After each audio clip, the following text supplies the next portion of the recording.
Hi, hello, and I'm Tanya. I am a business and marketing strategist, and I work with tech startups as well as consultancies to amplify the marketing message so they can attract more clients online and convert more sales and generate revenue. So that is basically what I do. Hello and welcome to Obehi Podcast. I'm your host, Obehi A14, and I strongly believe that everyone has a story to share. Now let's get started into this episode.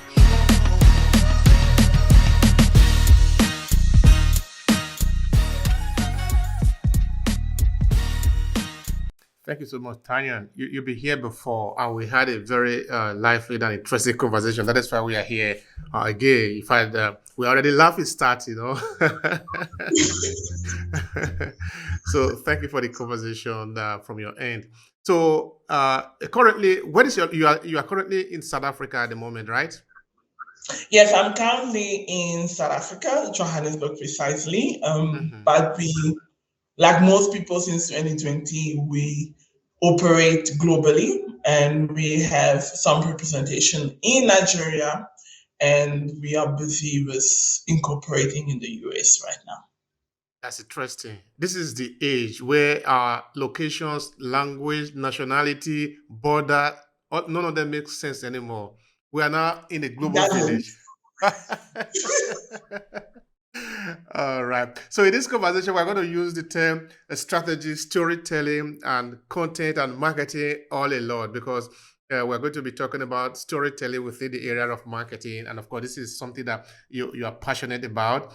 How would you describe storytelling within the area of marketing? Let's start from there. stories sell.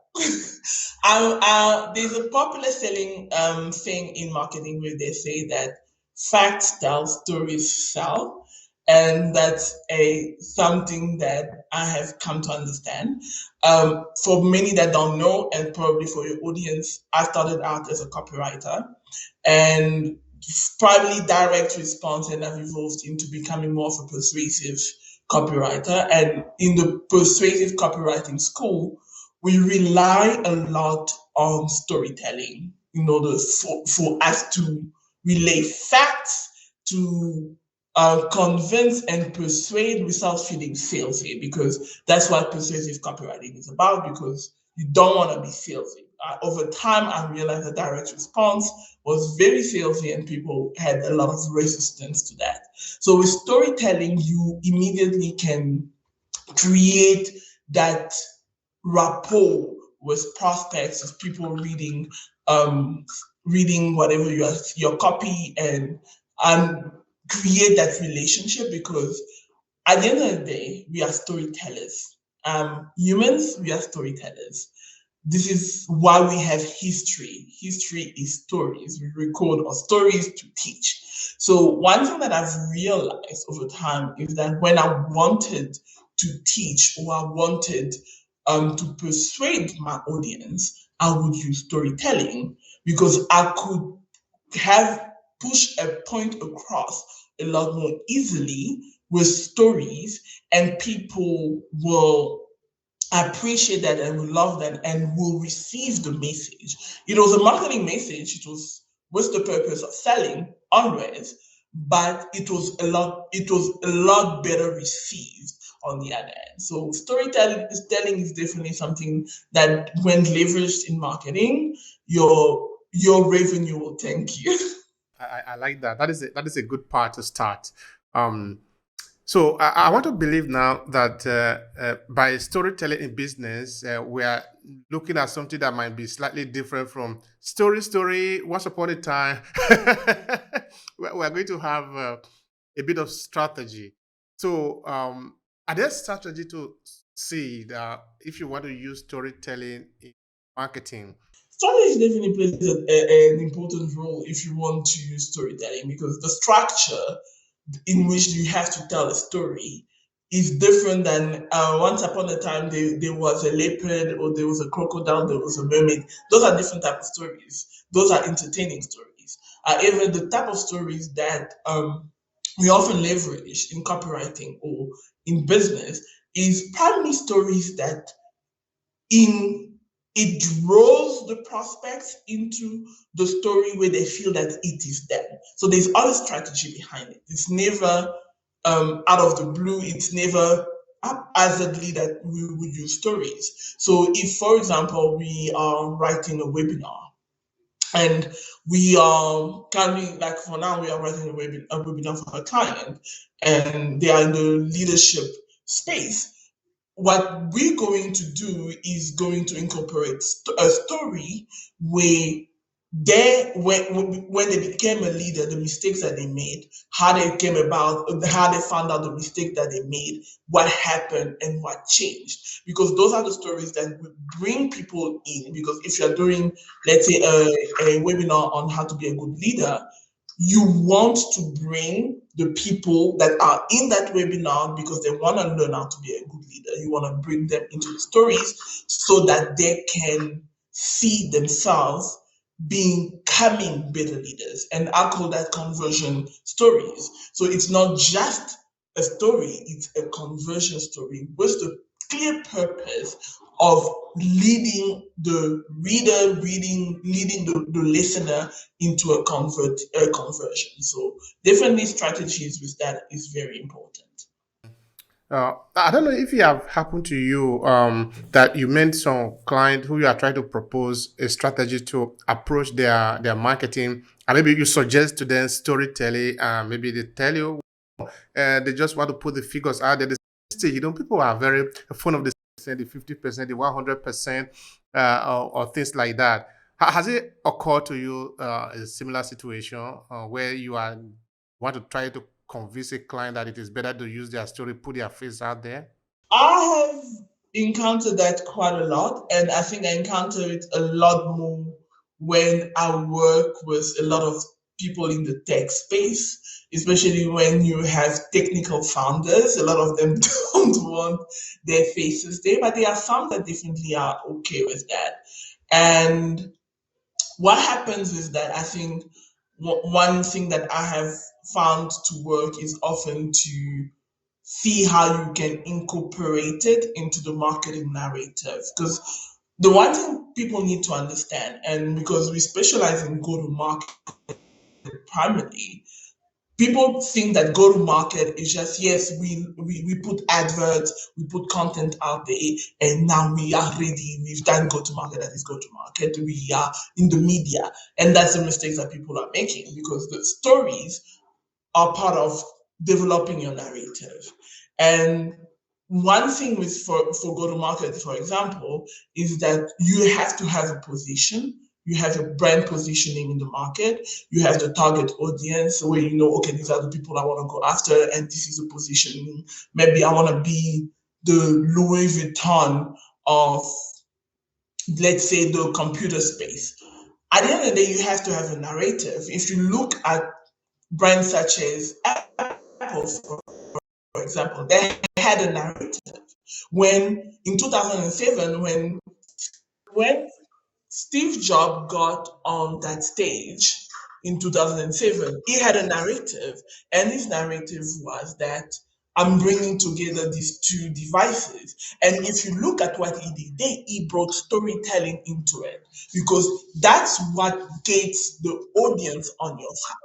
So you need to develop a narrative and you need stories because there are 100 brands. And I'm sorry, in 2023, you cannot tell me that you've developed something that other people have not created before. It's impossible. Look at how many fintechs, how many um, e-wallets that we have, how many platforms that we have.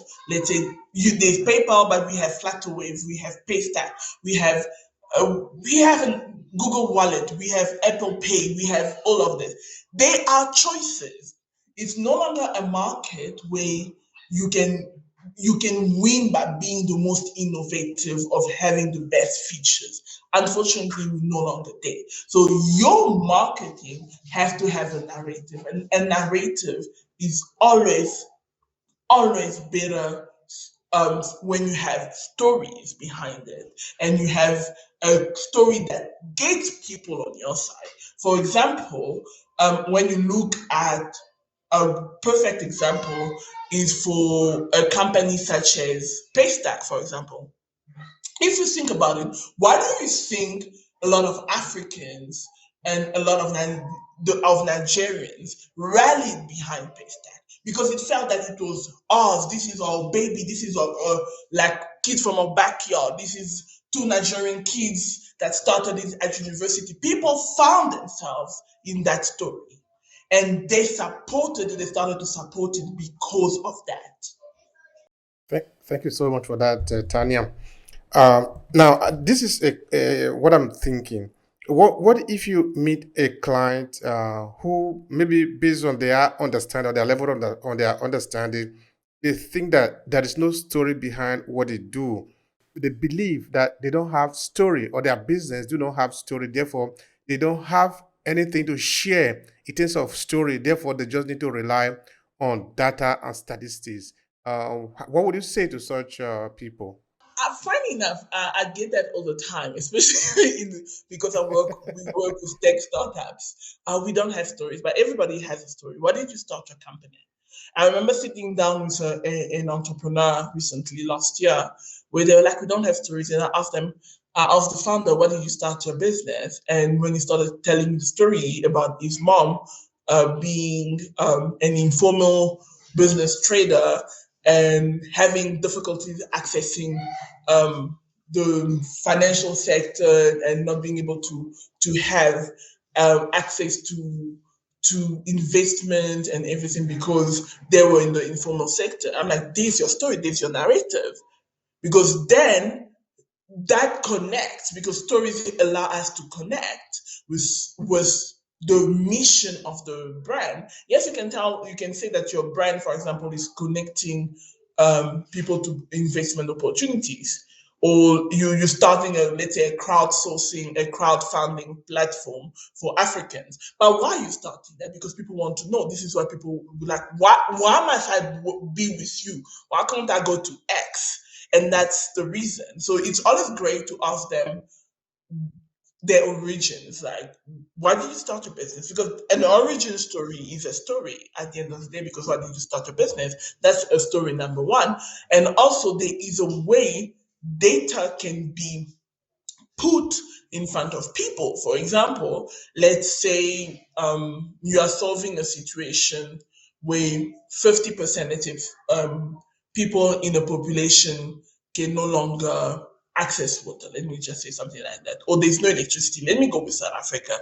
Um, Problems with electricity. So there is a way to incorporate of storytelling in the campaign. For example, instead of talking about how these people are losing business because of no access to electricity, one can share the story of an individual of putting a face to a name, to facts. So, for example, instead of saying that 50% of people don't have access to electricity in a certain part of the world, you can talk about how um, let's say Adrian walked from somewhere to a house. It's dark to show how it is dark. The whole area is dark, and she gets home. The kids are running towards her. They are hungry, and there's no way to light the stove, so she has to find ways to cook outside with either wood or something, and how inconvenient it is. And then you bring the facts into that. So there's always a way to bring facts into life with stories, because this is what we understand as human at our core. How we process information, first of all, is always by feelings, and then we use logic. This is even how we make purchasing decisions. We process through feelings. So, stories allows a brand to touch the feelings, to touch the heart, and pull at the heart of the audience. So, there's always a way to maybe persuade a client when it comes to that. But also, one thing I always speak to agencies about is often to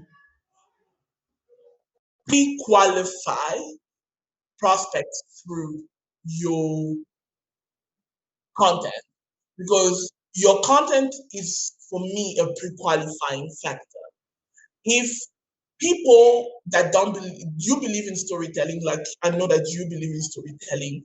So you need to always, for example, put it in through your content about how you leverage stories in your marketing campaigns, how you support clients. Because what that does, it pulls clients that are interested into that form of marketing. Whereas if that is not incorporated in your own marketing, you draw a set of clients. Yes, even when you do that, you can still draw unaligned clients, but I think you will draw more aligned clients in that manner.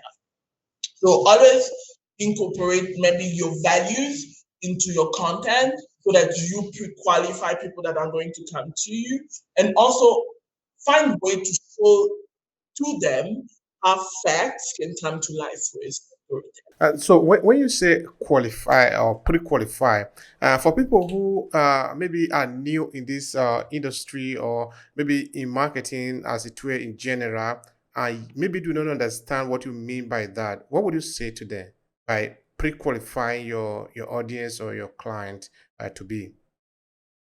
Okay, what I mean by pre-qualifying the audience is primarily attracting the right audience.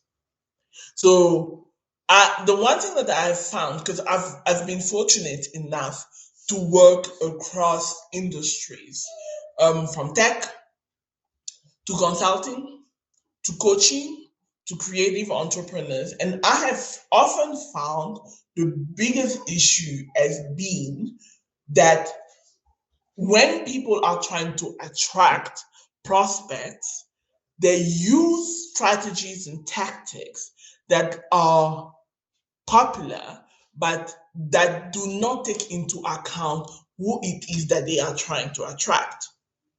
So if you are trying to attract, like for me, I'll give an example for myself. For example, I believe in demand generation. I believe in content marketing. I believe in leveraging content to generate revenue and engineer revenue. And that is even the playbook that I've created around that.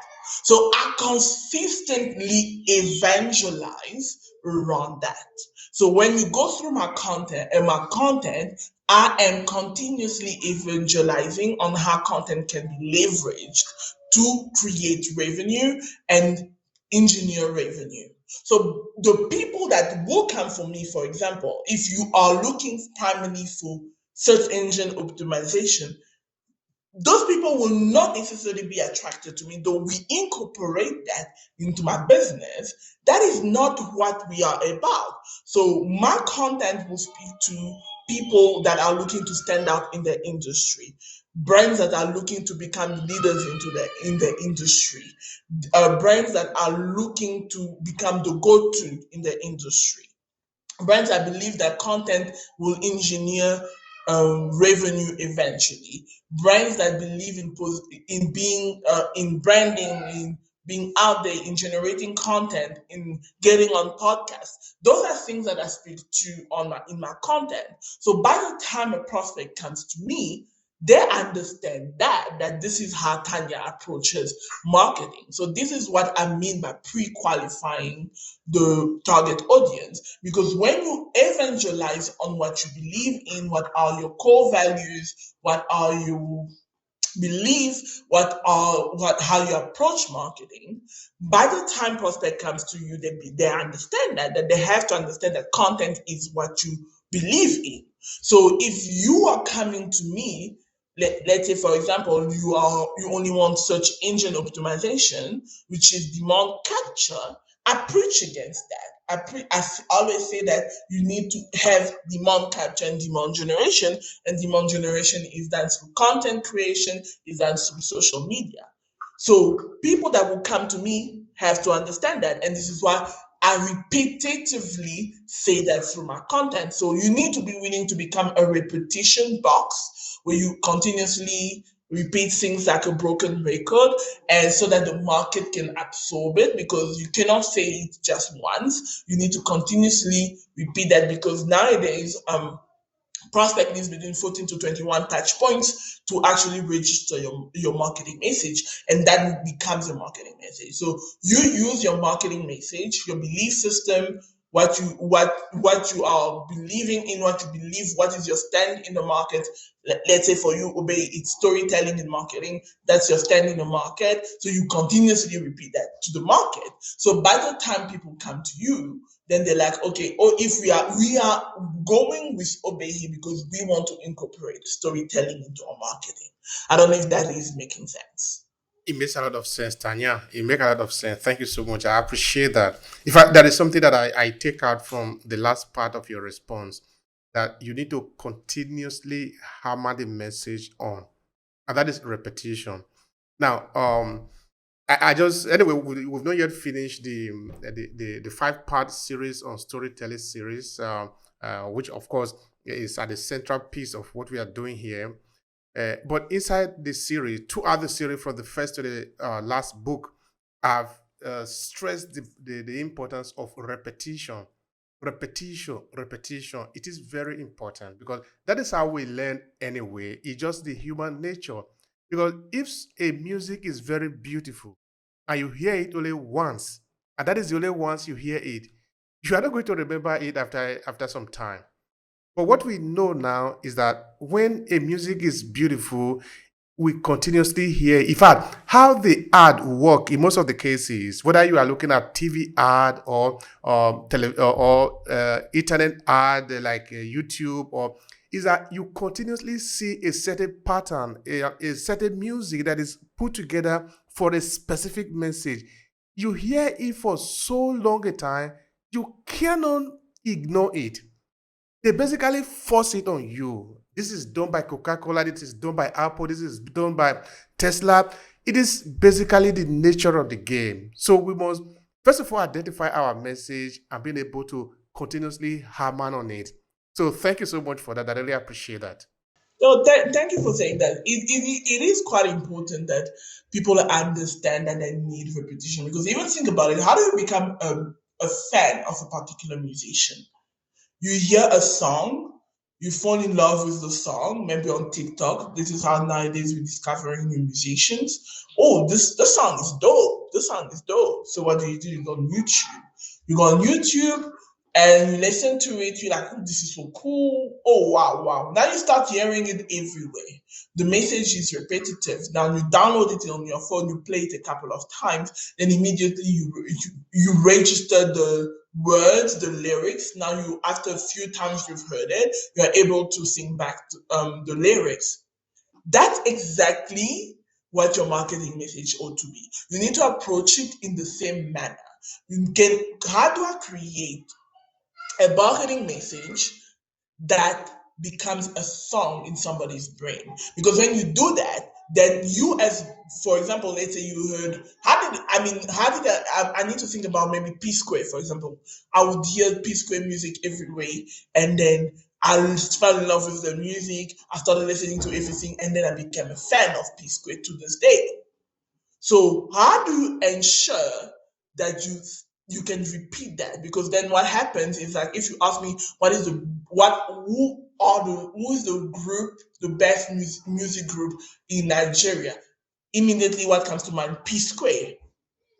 And this is why they've been able to, for example, to retain their notoriety even when they separated. The fans, when they come back together, and when they came back, even though they hadn't released music in a long time, boom, they hit the ground running and they had a string of success. That's because you have developed fans and you have developed people that align with your message.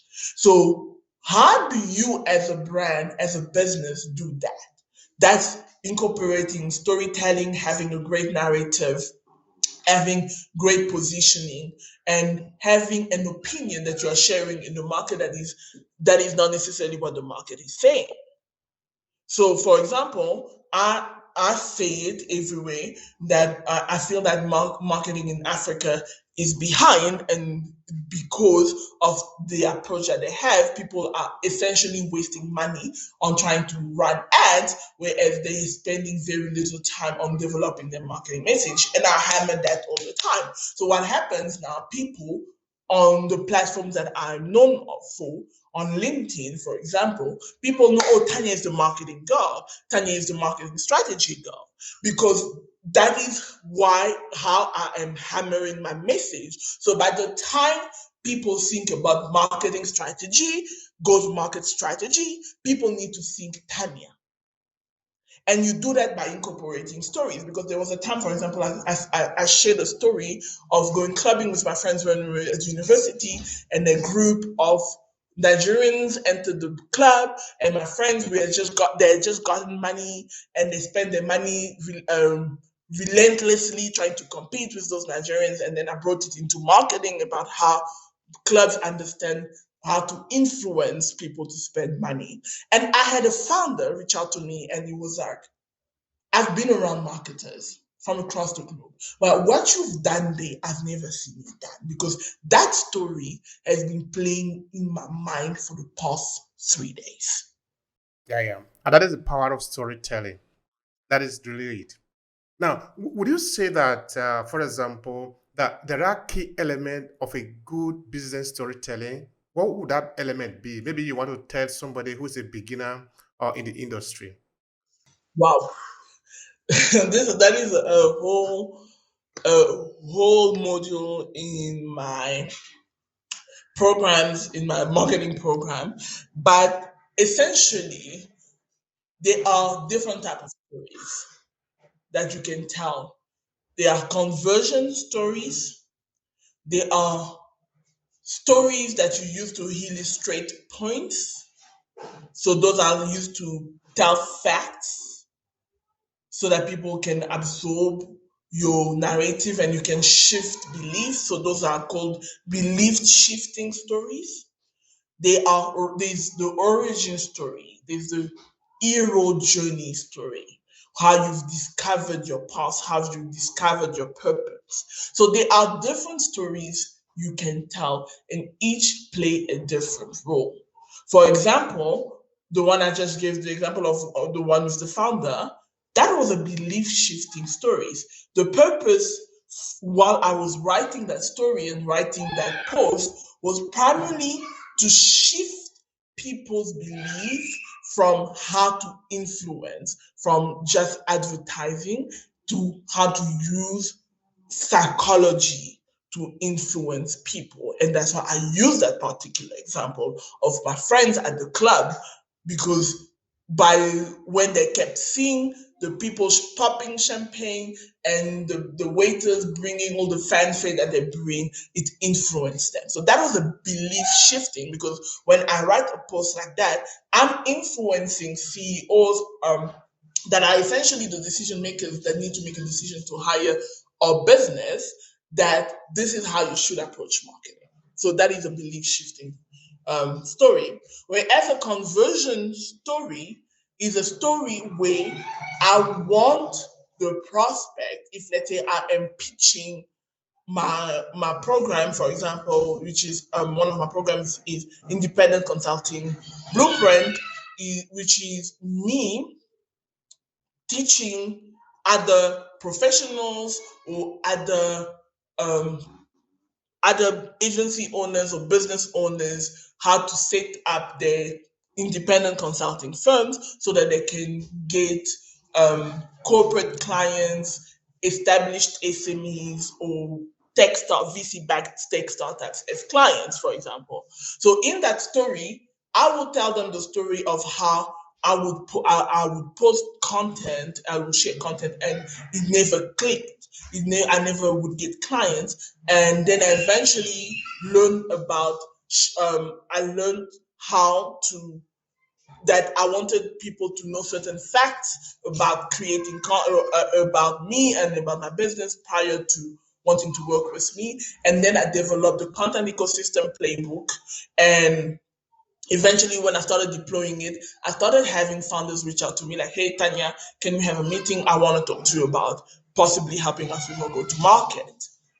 That story brings the audience, who is my ideal client in this case, who is probably another agency owner, another creator, another freelancer, who want to be where I currently am, and I'm telling them with that story, I'm telling them that, hey, this is what happened to me. It can happen to you too, because they can see it and they can understand it. So it depends on where you are, who is your audience, then that will determine the story that you tell and the purpose of what the story is meant to do.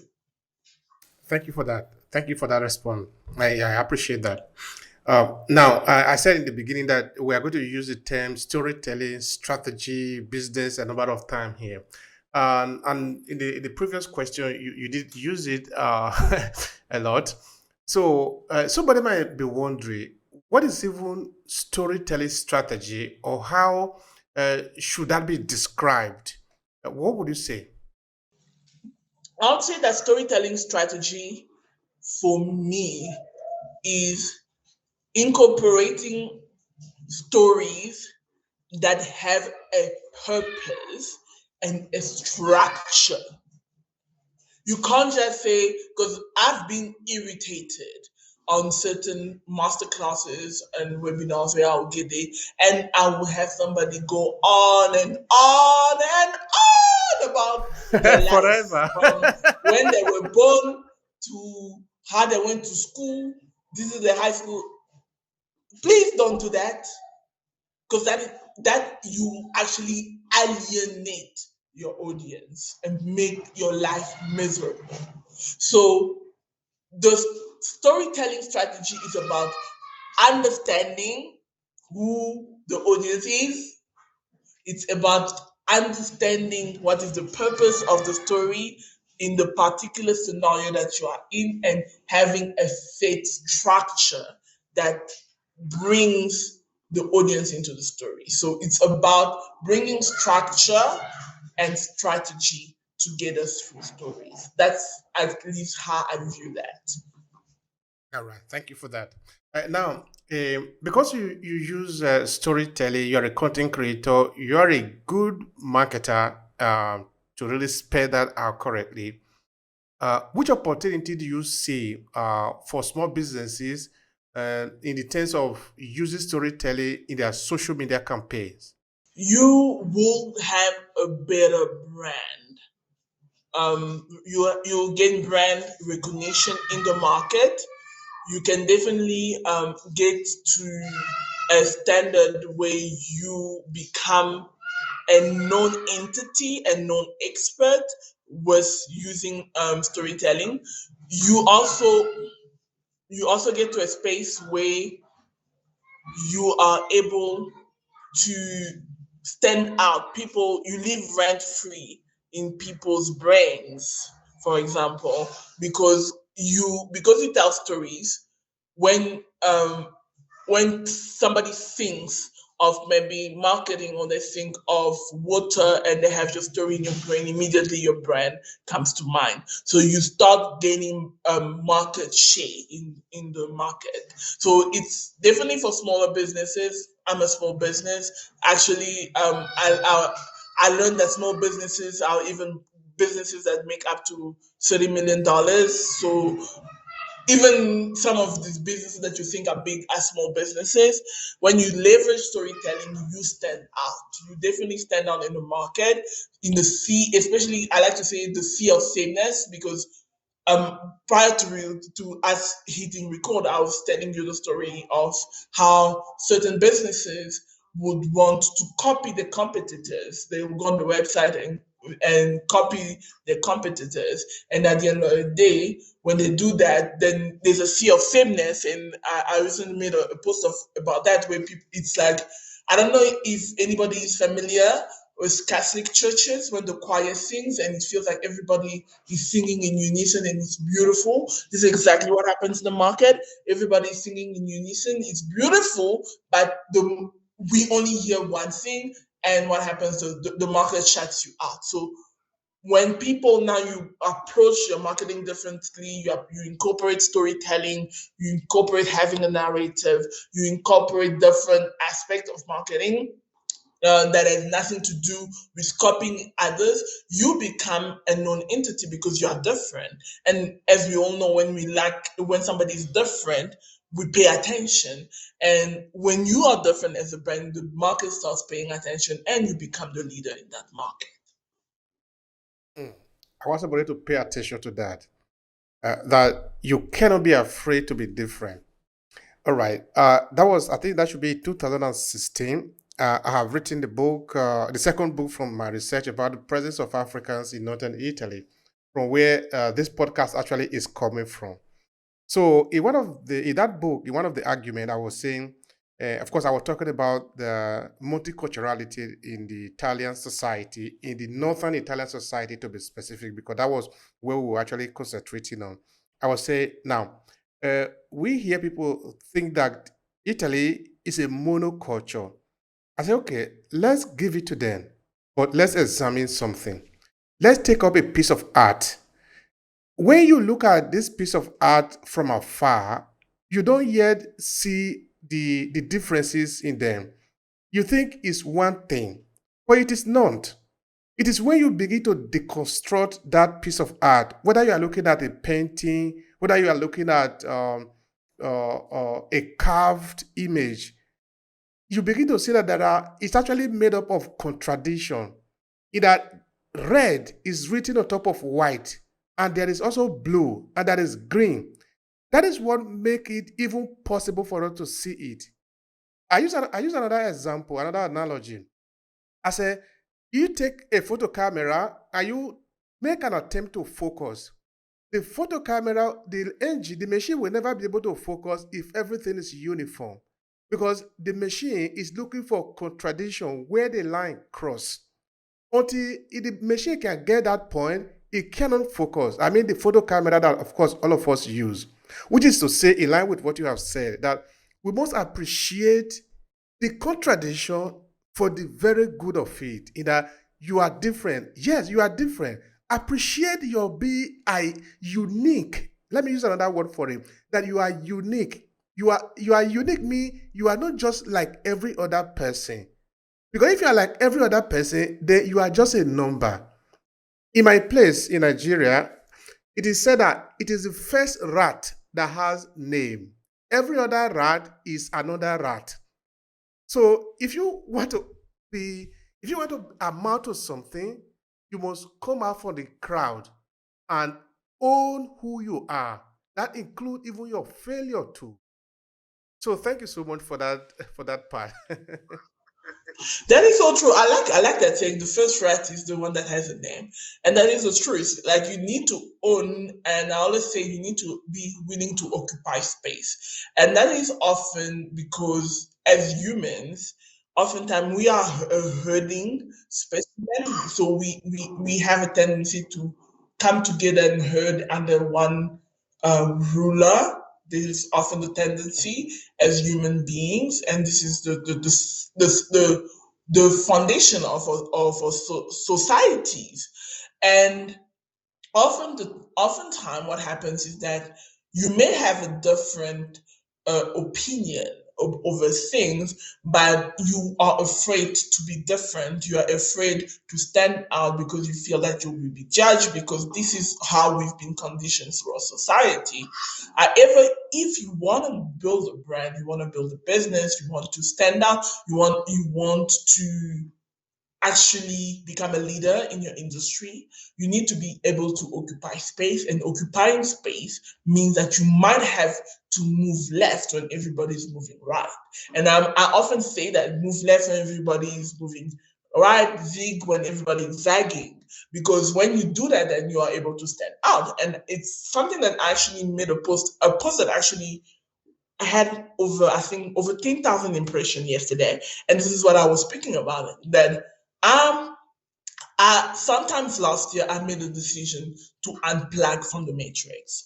And for me, the matrix is the way we heard over what is supposed to be a society. So if somebody primarily works in the online space, we have some industry norms that we have. You have to do this, you have to do that, you have to do it this way, you have to do that. And sometimes late last year, I'm like, this is not me. This is not, like, for example, for a lot of online entrepreneurs, it's about lifestyle, showing your lifestyle, showing how you live a luxurious life. But at the end of the day, that is not me.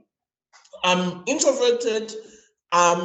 Contrary to popular belief that people would think is a lie, I'm shy. I'm a shy person. I like my own space. I'm very reserved. So this lifestyle kind of marketing is not for me, and this is what keeps getting hammered for people. And I made the decision. You know what? I'm not doing it. They said blogging is dead. I'm currently blogging. I started a publication where we blog, and we are launching. We have a magazine on the back end and newsletter. But they said blogging is dead. Don't blog. But I've been blogging, and this is what exactly has built my business. I've been micro blogging on social media, and I have been blogging on my LinkedIn newsletter and blogging on other on now Business Creed Mag. And I made the decision, you know what, I will do things my way. If it falls down in flambeaux, that's good. But what has happened is that the fact that I'm moving different, people are paying attention. The fact that I'm having conversation, I am penning my thoughts on social media. Like today, I penned my thoughts about people need to work on their business and not just in their business. They have to think about certain aspects. Are you thinking about exiting your business? And it's not always marketing. People are paying attention.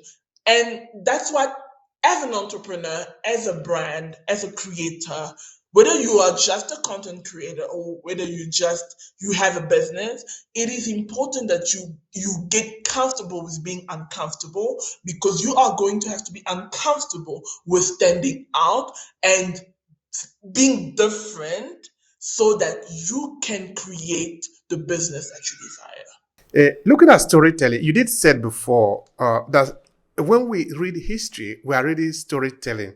In fact, there is a part in this book series, the storytelling series, where I was saying that storytelling is deep. In fact, it's also about survival. And of course, we have also done some episode here where we actually try to explore that a little bit deeper. That, for example, in Africa, in the African continent, this is the only land that people have been living for thousands of years before they could live in other place. Now, our ancestors managed to survive because of their knowledge of history, their knowledge of storytelling, because there was no book that was written, but they managed to memorize the information and pass it on by words of mouth. But that is still storytelling, because it helped them to understand where is food in this piece of land, where is water, and also where is danger. Because without this key information, they would have simply been wiped out. So storytelling is also about survival. It helps us also to understand what is food. How do we know what is food? It's based on experience. But these experiences are not only written in book, even though they are passed down through oral narration, they are passed, the memory are passed down to the people. If you don't know that story, you are not going to live. So it's not just for the purpose of business, even though today we are looking at storytelling from the point of view of business. And again, when we are in business, we are not just like telling people business, business. We are trying to connect to people, try to understand what the people want. So if that is what the people, if what we are doing is trying to fulfill the desires of the people, then we must first of all understand them. But how can you understand them without first connecting to them? So I think that is where the whole thing becomes very interesting. Now, say maybe for example, this is a young person again who want to get started, because after listening to you now for a very long time, and she or he have finally made up his or her mind to get started with storytelling. Where would you want them to start? First of all, one of the stories I love to say, you need to have an origin story. You need to have an origin story, and your origin story is always why, your purpose. So, and it should tie to events that shaped you. For example, for me, when I talk about my origin story, I often say that I had a child. I felt that I constantly was traveling and never was around. Um, and I felt that one minute my son was a week old and the next he was 7. And I just didn't know where the time went because I was always working, and I would sometimes take him to the office to work on weekends so that I could spend time with him. But generally, I didn't spend time with him. He was just in the office, and I wanted to change that. And that's how I stumbled into freelancing, and I started freelancing. So that humanizes my business and my purpose, my why, which is something that a lot of people can understand, which is providing for your loved one, but also being able to be present in the life of your loved ones. And discover your origin story, for example. What is your origin story? And then that is one story that you should have. You should have your hero story. What happened that took you from place A to place B? What has been that? If, let's say, for example, like on the coaching side, what took you from struggling to being able to be where you are, where you're in a much better place? That story should be there. Also, that is your hero journey when you went on your hero journey.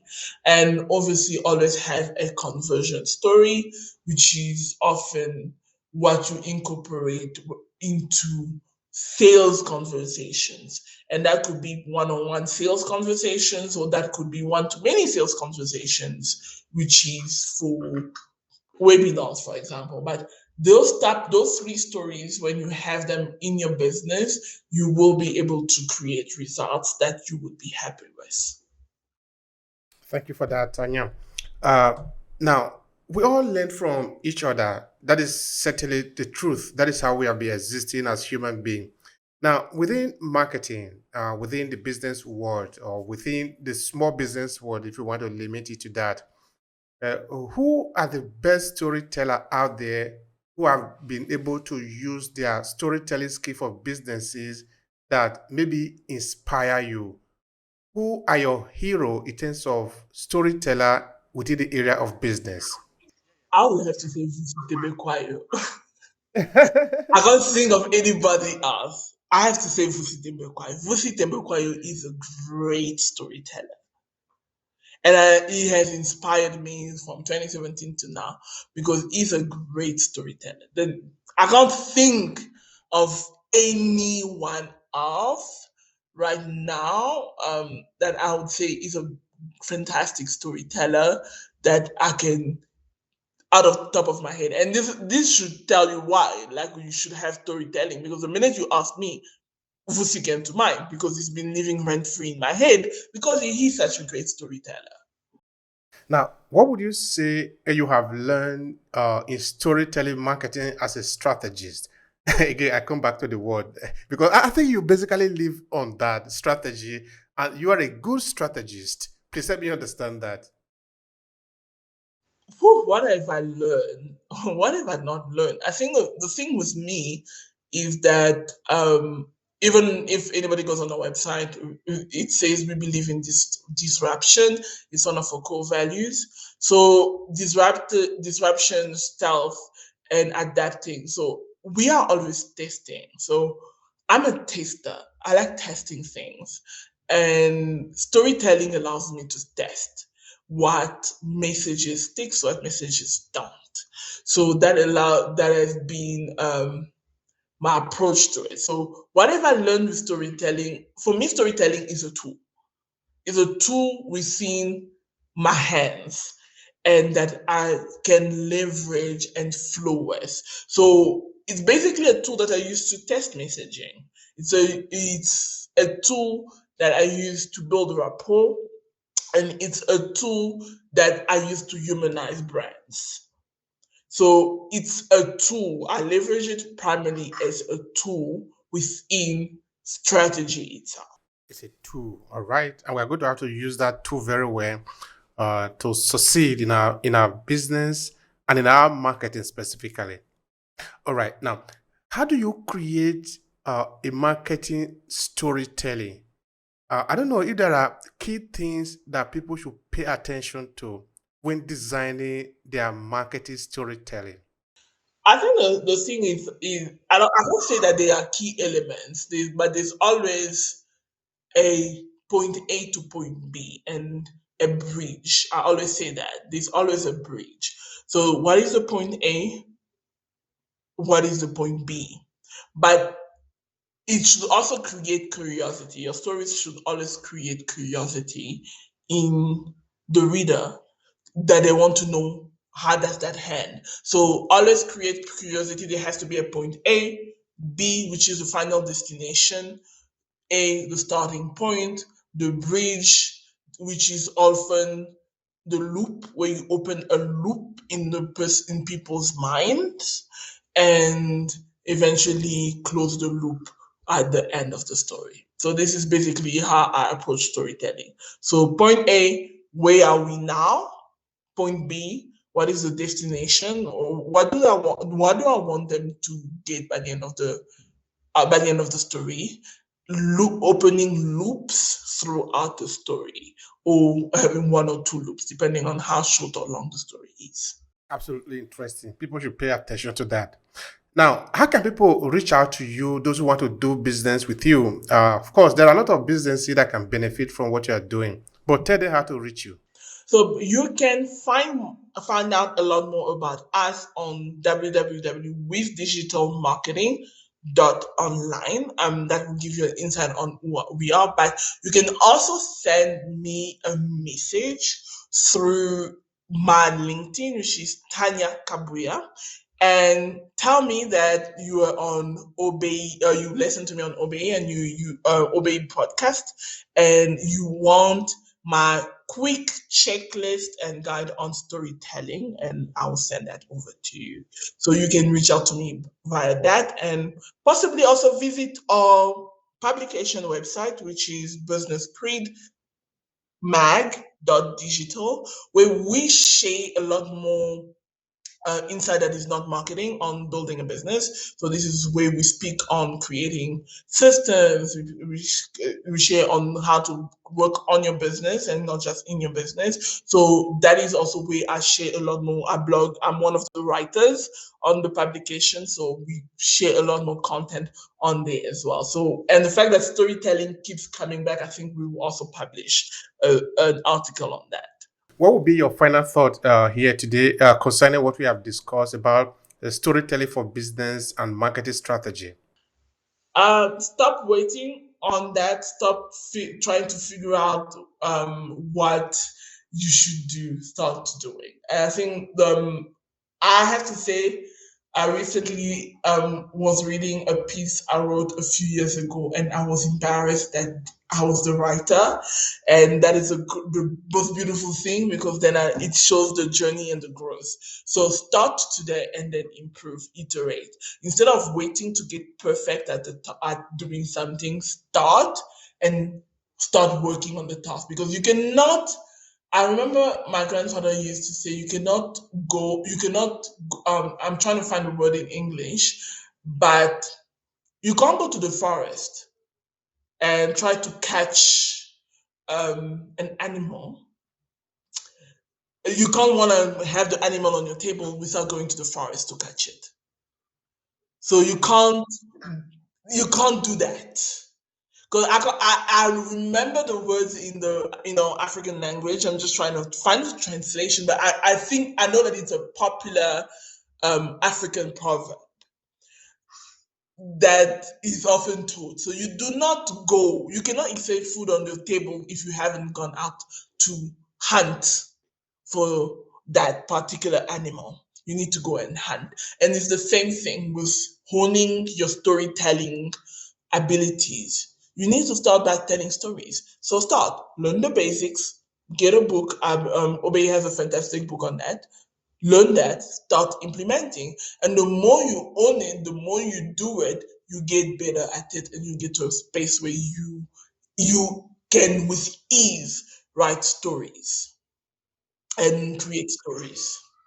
Thank you so much, Tanya. Thank you so much. I appreciate your time. I appreciate also your contribution on this important conversation on the use of storytelling in our business and in our marketing. I appreciate you, my sister.